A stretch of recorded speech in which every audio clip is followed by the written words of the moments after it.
राधे राधे भक्तों, आज मैं आपको श्रावण कृष्णा एकादशी की व्रत कथा सुनाने जा रही हूँ, जिसका नाम है कामिका एकादशी।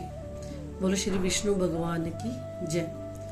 कुंती पुत्र धर्मराज युधिष्ठिर कहने लगे कि हे भगवान, आषाढ़ शुक्ला देव शयनी एकादशी तथा चातुर्मास्य महात्म्य मैंने भली प्रकार से सुना। अब कृपा करके श्रावण कृष्ण एकादशी का क्या नाम है सो कहिए।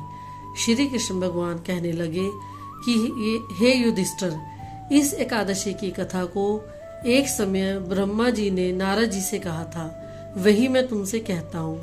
नारद जी ने ब्रह्मा जी से पूछा था कि हे पिता, मैं श्रावण मास के कृष्ण पक्ष की एकादशी की कथा सुनने की मेरी इच्छा है। उसका क्या नाम है, क्या विधि है और उसका महात्म्य क्या है, सो कृपा करके कहिए। नारद जी के ये वचन सुनकर ब्रह्मा जी ने कहा कि हे नारद, लोकों के हित के लिए तुमने बहुत सुंदर प्रश्न किया है।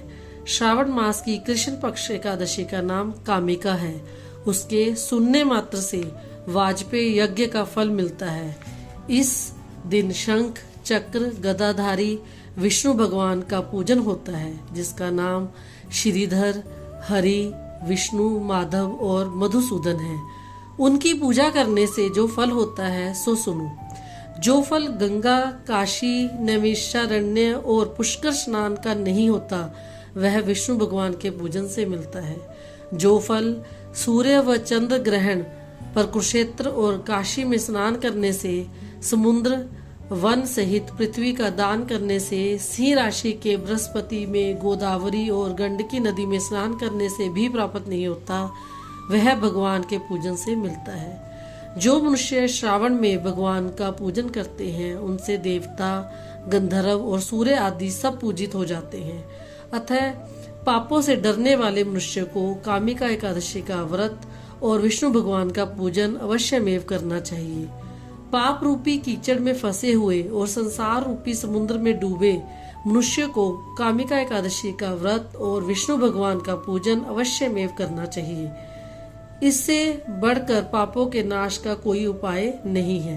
हे नारद, स्वयं भगवान ने यही कहा है कि कामिका व्रत से जीव कुयोनि को प्राप्त नहीं होता।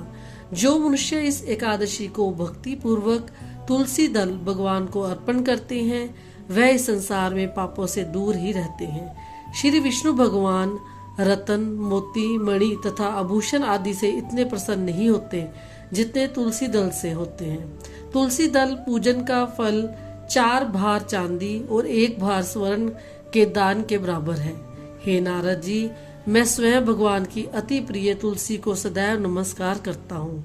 तुलसी के वृक्ष को सींचने से मनुष्य की सब यातनाएं नष्ट हो जाती हैं।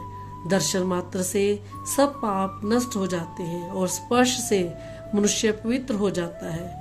कामिका एकादशी की रात्रि को दीपदान तथा जागरण के फल का महात्म्य चित्रगुप्त भी नहीं कह सकते।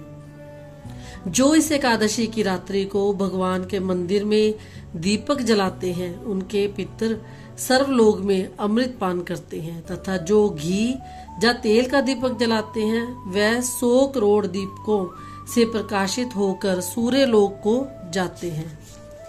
ब्रह्मा जी कहते हैं कि हे नारद, ब्रह्म हत्या तथा भ्रूण हत्या आदि पापों को नष्ट करने वाली इस कामिका एकादशी का व्रत मनुष्य को यत्न के साथ करना चाहिए। कामिका एकादशी के व्रत के महात्म्य को श्रद्धा से पढ़ने या सुनने वाला मनुष्य सब पापों से छूटकर विष्णु लोक को जाता है। बोलो श्री विष्णु भगवान की जय।